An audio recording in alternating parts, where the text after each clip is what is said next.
Nah, kalau kita membahas tentang hernia inguinalis, itu dia dibagi jadi dua ya tadi. Itu ada yang hernia direct sama hernia indirect. Kalau yang hernia direct, dia juga disebut sebagai hernia medialis. Kalau yang hernia indirect, dia disebut hernia lateralis. Nah, bedanya apa? Untuk memahami ini, itu sangat-sangat penting untuk memahami anatominya. Nah, oleh karena itu, kita bahas anatominya dulu. Nah, jadi ini adalah gambar dari dinding abdomen pada testis yang dipotong secara frontal atau secara koronal, kemudian dilihat dari ventral atau dilihat dari depan. Nah, gambarannya itu seperti ini. Jadi ini tuh testis ya. Dua ini testis. Testis ini pada masa mudiga atau pada masa embrio, dia itu tidak berada pada tempatnya di sini. Nah, jadi gini ya, awalnya testis itu ada di rongga abdomen bagian belakang. Nah, pada minggu ke-7, testis ini dia akan turun menuju ke tempatnya. Nah, testis ini itu ditarik oleh gubernaculum testis. Dia sebagai jalan testis menuju ke tempatnya di sini nanti. Nah, ketika si testis ini dia itu akan turun pada bagian peritoneum parietal, yaitu lapisan yang paling profunda dari rongga abdomen, itu dia akan mengalami invaginasi atau dia akan masuk ke dalam rongga sini. Nah, invaginasi ini itu disebut processus vaginalis peritonei. Nah, selain peritoneum parietal yang membentuk processus vaginalis ini, muskulus-muskulus yang ada di abdomen lain juga ikut ke bawah sini, ya kan nih.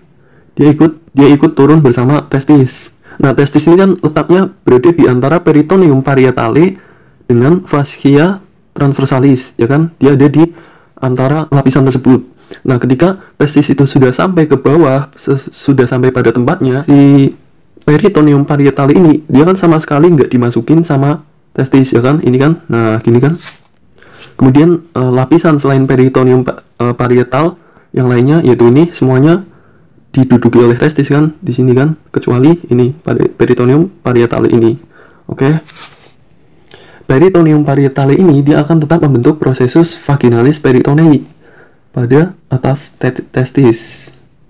Nah, nantinya processus vaginalis peritonei ini akan menutup, ya kan.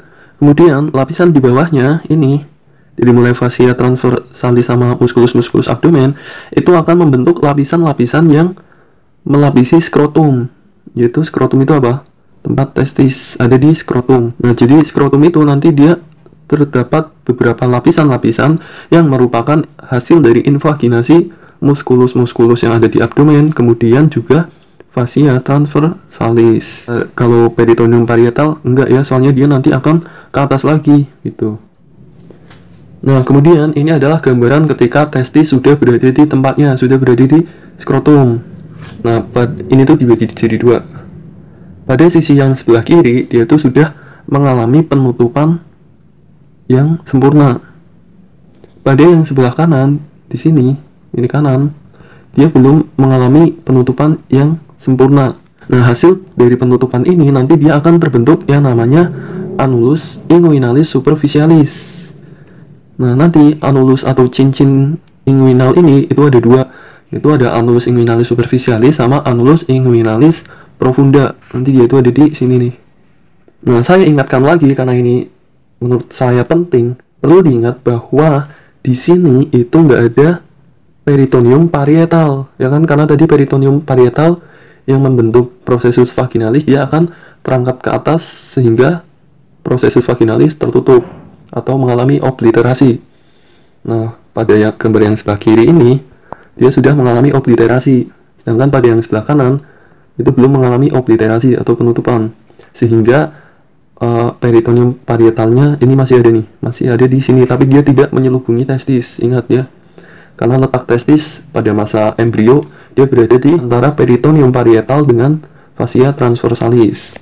Nah, kemudian fascia transversalis, musculus transversus abdominis, musculus obliquus externus, musculus obliquus internus, ya, kemudian fascia superficialis. Nah, semuanya ini itu akan membentuk lapisan-lapisan skrotum.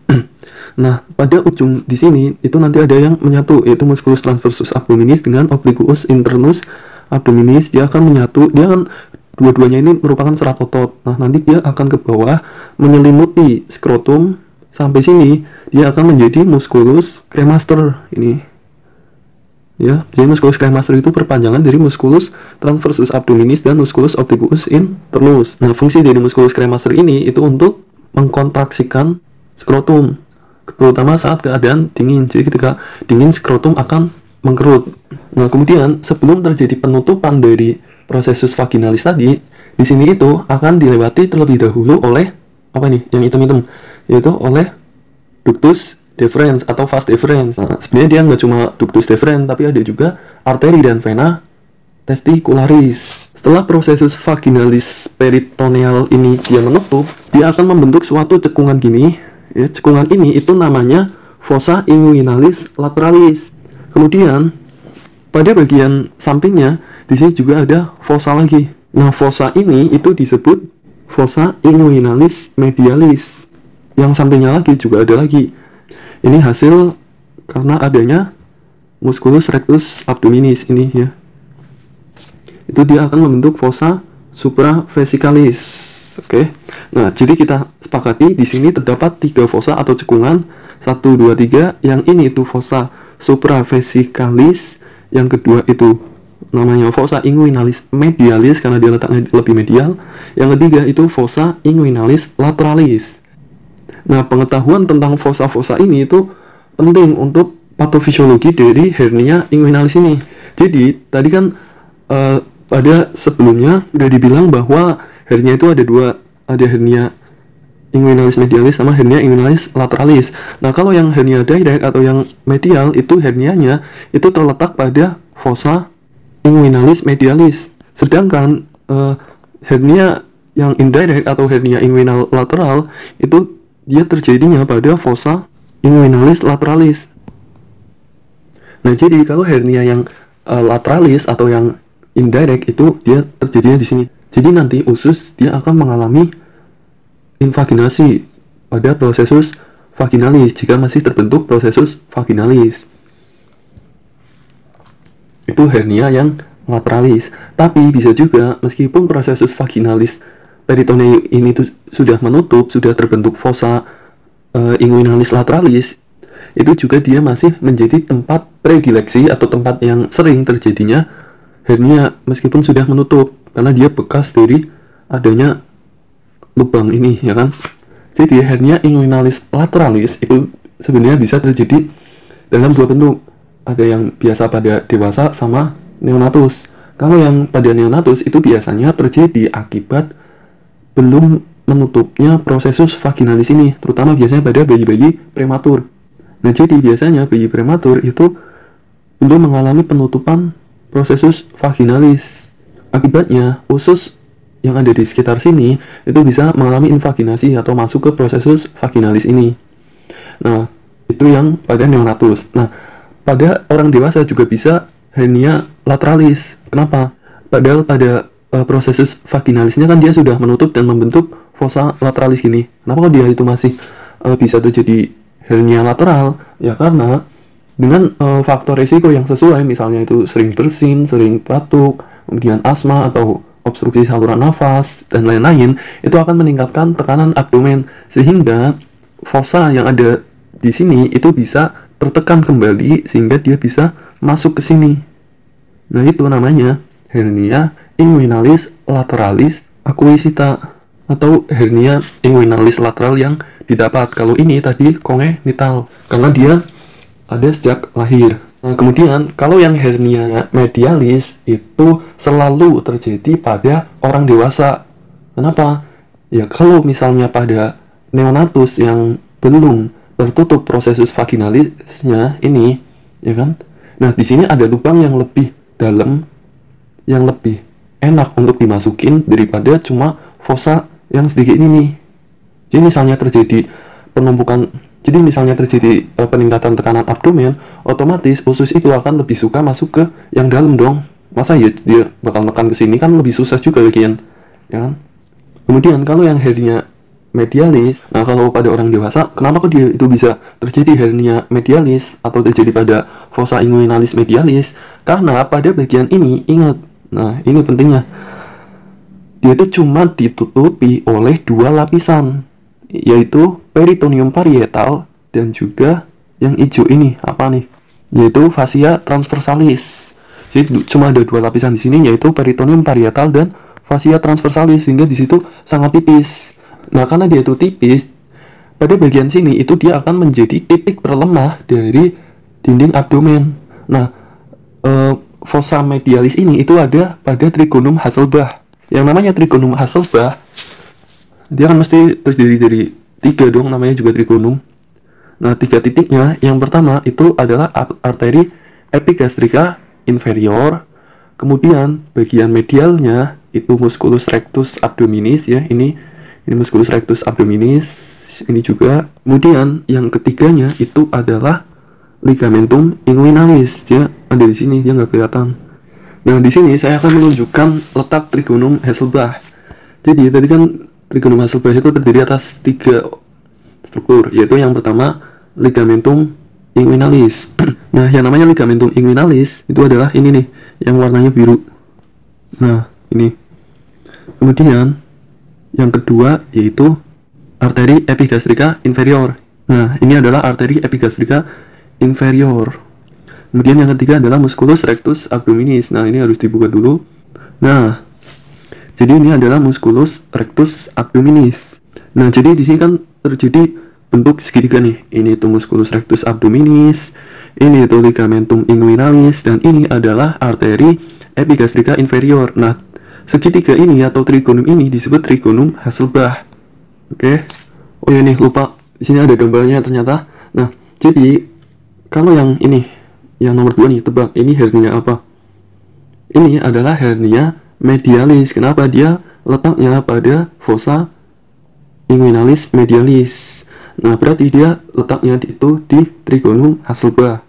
Kemudian dia berarti lebih sering pada orang dewasa, malahan selalu dewasa.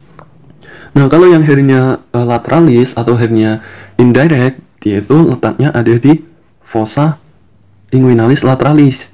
Dia bisa terjadi secara kongenital maupun akuisita atau acquired atau didapat. Nah, kalau yang secara kongenital berarti karena tidak menutupnya prosesus vaginalis ini, ya kan? Ini prosesus vaginalis rongga ini.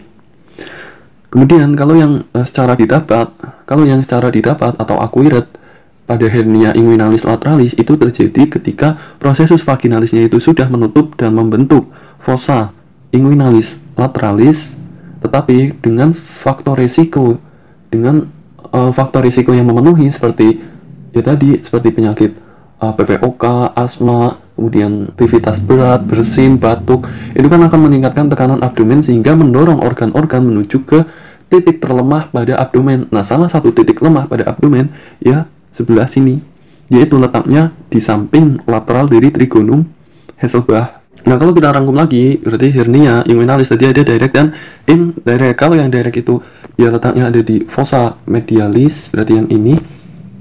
Kalau yang indirect ya ada di fossa lateralis, yang sini. Kemudian kalau letaknya yang direct itu berarti dia itu ada di trigonum Hasselbalch.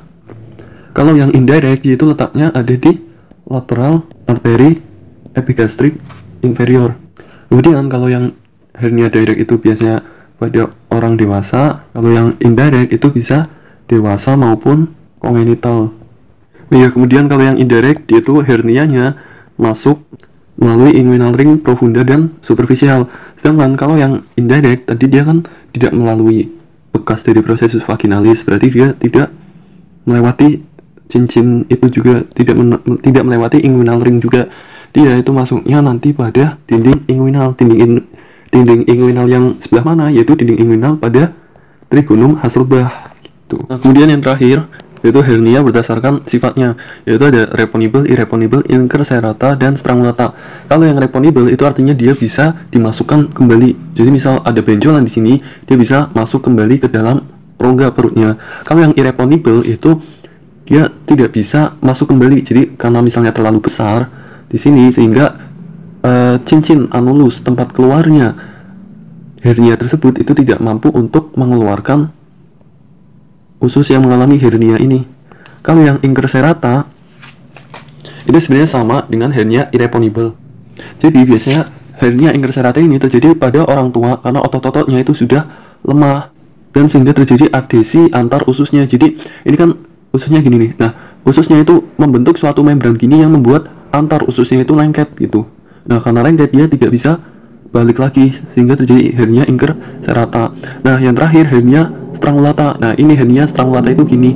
Nah, hernia strangulata itu kan kalau bahasa Indonesia strangulate itu kan mencekik, karena hernia ini itu memang seperti tercekik, jadi dia itu nggak bisa balik lagi, malahan biasanya itu ada yang melintir gini. Nah, karena dipelintir dia nggak bisa balik lagi, sehingga kemudian juga aliran darahnya itu nggak lancar karena dia tercekik sehingga terjadi iskemik. Nah, hernia strangulata ini itu masuk dalam keadaan darurat sehingga dia harus diberikan tindakan operasi dengan cepat. Nah, diagnosis pendingnya itu adalah sebagai berikut. Yang utama ada hidrokel. Jadi hidrokel itu sebenarnya sama, mekanisme hampir sama dengan hernia inguinalis lateralis. Jadi tadinya kan prosesus vaginalis ketika neonatus lahir kan akan masih membuka dan akan segera menutup ketika lahir. Nah, prosesus vaginalis tersebut itu bisa terisi oleh cairan. Nah, cairan-cairan yang masuk ke dalam proses vaginalis itu akan membuat testisnya itu berair sehingga disebut hidrokel. Nah, tapi nanti setelah prosesus vaginalis ini menutup dan membentuk fossa lateralis, dia bisa diabsorpsi nih air yang ada di sini gitu. Kemudian limfadenopati inguinal, pembesaran kelenjar limfa yang ada di inguinal. Testis ektopik. Nah, kalau testis ektopik tadinya sama.